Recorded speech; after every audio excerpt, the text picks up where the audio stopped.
Pay close attention to what's about to happen here. MrBeast attempts to grab this rope and then make it to the other side, all while talking about Feastables, but that's just what he wants us to think. Watch this clip and then see if you can tell what's wrong with it. Did you know that Feastables chocolate comes in 7 different flavors? Like my favorite one, almond! It's one of the most high-effort dubs I've ever seen on YouTube because MrBeast even records himself making a falling noise, but you can see that his lips are clearly not moving while on the rope, especially at this part. Like my favorite one, almond! Now check this out too. You can hear the falling sound even when he's not at all falling. Did you know that Feastables chocolate comes in 7 different flavors? His mouth isn't moving here either. Did you know that Feastables chocolate? And you can hear the falling sound throughout as if it's just on another audio track while he's talking. Mac. Did you know that Feastables chocolate comes in 7 different flavors?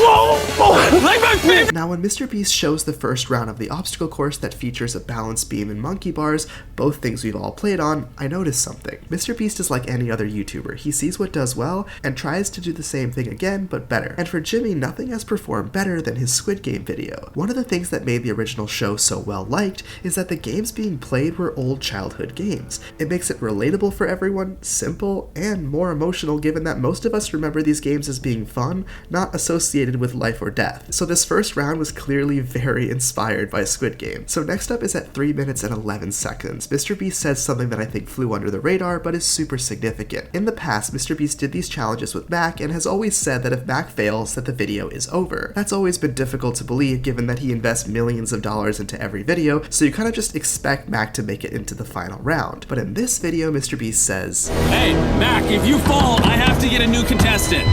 This adds a whole new layer because while I still thought Mac would make it till the end for storytelling purposes, I at least started imagining that the video would continue if Mac failed. The whole one contestant thing is always going to be difficult to believe, and that's why MrBeast is doing Beast games, way more contestants and a way bigger prize pool, so for those videos you genuinely will not know what's going to happen next. But next up in this video we have a course that seems heavily inspired by Fall Guys. This is a map in Fall Guys where they flash a pattern on the screen that you have to follow, make a mistake, and you can't move on.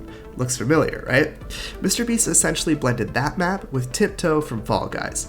I would be shocked if that wasn't talked about in a creative meeting, especially given that MrBeast has a skin in Fall Guys, so he clearly knows about it, and he did a big collaboration with their biggest competitor, Stumble Guys. MrBeast then doubles down on explosions by equipping people with riot shields.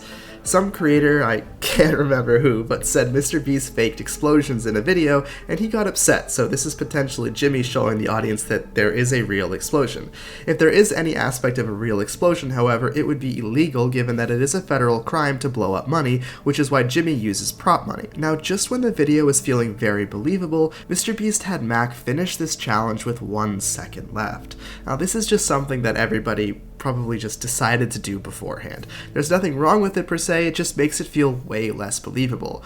What I think is also likely is that Mac, someone who knows YouTube very well, is aware that the video could be more entertaining if he waits till the very last second. But I feel like if you wanted to make a challenge like this very raw, it wouldn't necessarily go till the final second. MrBeast has been a lot more deliberate in expanding his audience lately. One way he's doing it is that in every video where there's this massive set, he's often wearing a suit now. That makes it more appealing to adults. Another is bringing in KSI and Speed to this challenge before Mac did it, thus bringing in KSI and Speed's loyal fans to be more excited about the video. Now, it's not just about this video, he's bringing in celebrities more often to go more mainstream, and mentioning that he's a Swiftie to hit that new demographic as well. Those are all the little things I noticed. I hope you enjoyed the video, and I'll see you around.